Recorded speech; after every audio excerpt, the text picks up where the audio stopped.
Thanks, Mary Kate. If you haven't voted yet, polls close at 7:30 and any resident of Arkansas can vote. The warmer weather has students dreaming of partying on the beach for spring break.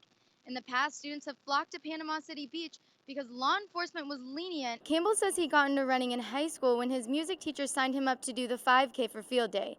Thanks, Mary Kate. I'm live outside Bud Walton, where the media relations manager, Steve Voorhees, confirmed that Abby Wambach will be speaking. I'm live on campus where I found out what is being done with students managing their stress levels here on campus with finals approaching. Earlier today, I saw students' artwork showing how proud they are to be part of the Razorback family. Other than going out for the last hurrah before Lent, we had nationals as well as Olympic trials for 2016 in Rio this year. Fellow Razorback Nicole Gillis has been training for this moment all year. This is the first year that South Africa will be sending a diver to the Olympics since 2008. But only one diver will get to represent South Africa for diving in this coming Olympics. While at home in South Africa, she dove her way to a third-place finish on the 3-meter board, but in order to represent South Africa in Rio, Gillis needed to win nationals. I didn't dive as well as I'd hoped to, but I definitely have got a lot to take away from it and know where to improve.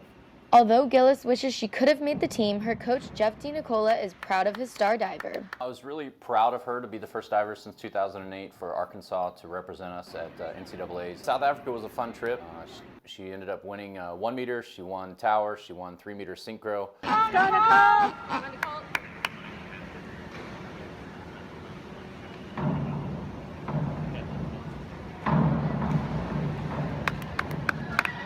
I want to improve in my self-confidence, basically, and believing in myself. I've been working with my coach for that this whole year, and it's improved a lot, but I still have more steps to take to get to the level that I can be. I expect her to be All-Americans the next 2 years. She's gotten to the big meet and gotten that experience, knows how to handle it and be ready for it to step up when it matters. But I think each year she's going to become more and more competitive with everybody. And that's just her outlook as well. She's really focused on the future. Gillis will be the oldest athlete on the dive team next year. She has 2 more years to compete for Arkansas and maybe another shot at the Olympics in 4 years. Reporting for UATV, I'm Hannah Bortnick. With the Olympics so close to his grasp, Kamoy Campbell reflects on everything that has gotten him to this point in his career. Before Campbell can make the Olympic team, he must win the Jamaican Olympic trials. I'll just go there, do what I have to do so I can make the team, and then when I get to Olympics, try my best to even do better. Campbell believes he can win a bronze medal for himself and his family that has sacrificed so much to help his running dreams come true. I think it's a good goal to have because it kind of, even when I don't want to get up in the morning, I have something to look at and say, oh, okay, this is what I'm working for. So it kind of encourages me to get out of bed, do what I have to do. Here we go, 15 times around the 200-meter oval for a Southeastern Conference championship. So throughout my whole career of running, I've had people pushing me and helping me and encouraging me, motivating me to get where I need to be, and I thank them for that. And I'll try to do them proud. Campbell is grateful for all who have helped him with his dreams, and he's hoping he can pay them back with Olympic.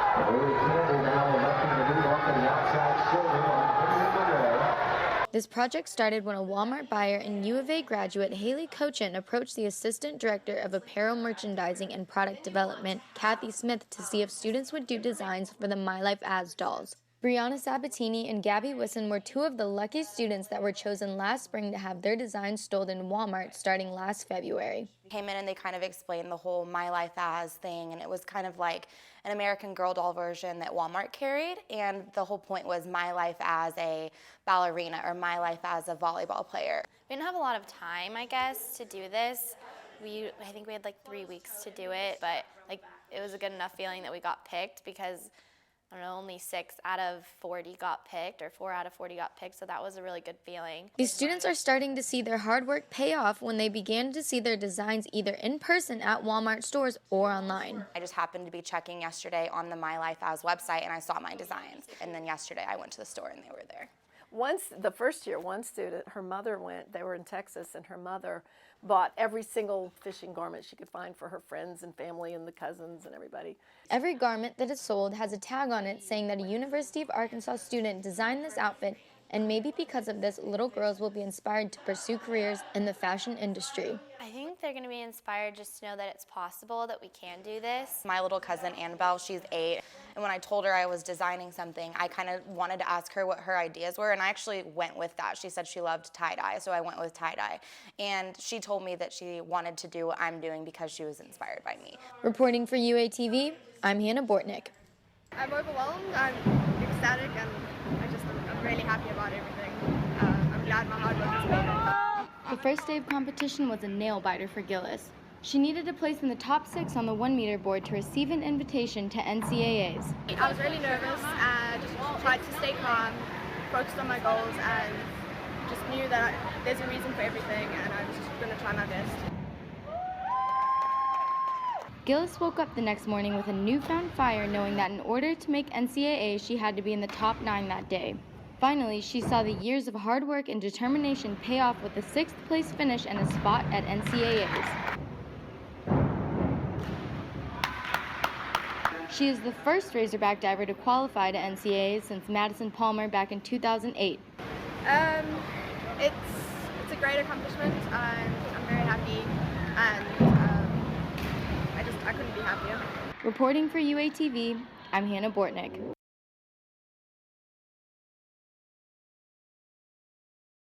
Is being done with students managing their stress levels here on campus with finals approaching. Earlier today, I spoke with the Director of Communications, Zach Brown. He said that Caps and Pat Walker will be hosting the annual Play Day on May 4th in the Connections Lounge and North Terrace.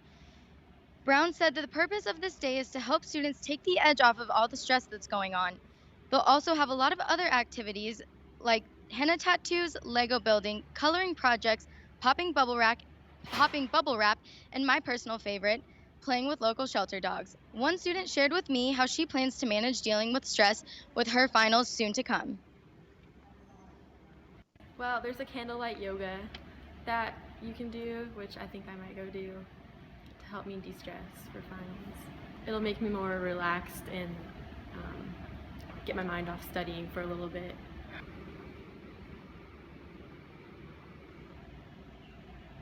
There are also a few new additions this year to help promote self-care, stress management, and overall wellness for the finals coming quickly. Reporting live on campus for UATV, I'm Hannah Bortnick. Back to you, Callie.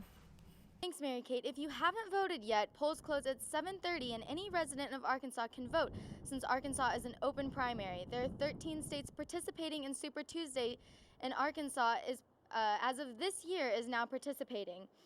The SEC primary is a nickname for Super Tuesday as an ode to the SEC conference because of the southern states holding their contests today. Super Tuesday could be pivotal for Trump and Clinton. Earlier today, I spoke with Professor Andrew Dowdle, who teaches political science and is an expert in presidential nominations, and told me more about the ins and outs of Super Tuesday. If you really want a chance to end up influencing the process, this is a very good chance to do this. Obviously, one person's vote isn't going to end up swaying the state of Arkansas, but because Arkansas has a very strong level of proportional representation, even if your candidate finishes a strong second, it'll mean more delegates and more support as opposed to them finishing a weak second or third. For candidates, Super Tuesday could be a day that make or breaks campaigns. If a candidate has a particularly poor showing, there's a chance the field will narrow in the days to follow. For UATV, I'm Hannah Bortnick. Back to you guys at the desk. Dowdle says that because Arkansas has an open primary, Super Tuesday can encourage independents and those who have not changed party affiliation since last elections to get involved.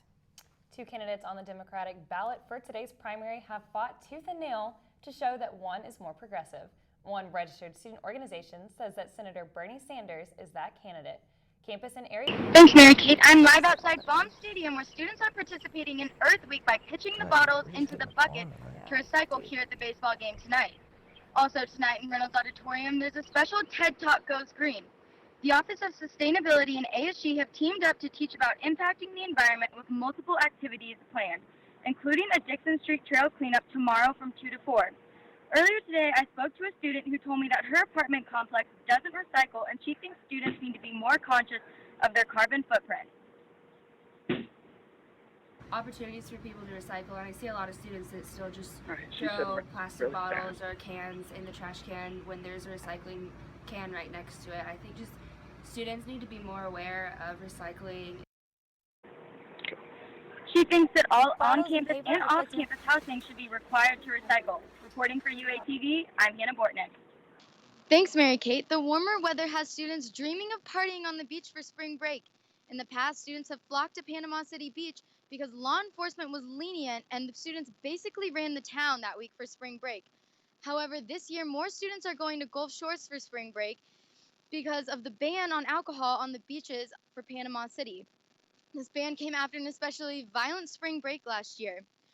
Earlier today, I spoke with Alyssa DeGidio, a senior on campus, about why her and her friends are going to Gulf Shores this year for spring break. All the laws and stuff have changed about like alcohol on the beach and stuff. Since my whole group's 21, we wanted to make sure we could have like the most fun, but make sure that we weren't getting in trouble at the same time. She also says that she thinks this ban could be counterproductive because students could end up drinking a lot more in their hotels before they go to the beaches. For UATV, I'm Hannah Bortnick. Back to you, Mary Kate.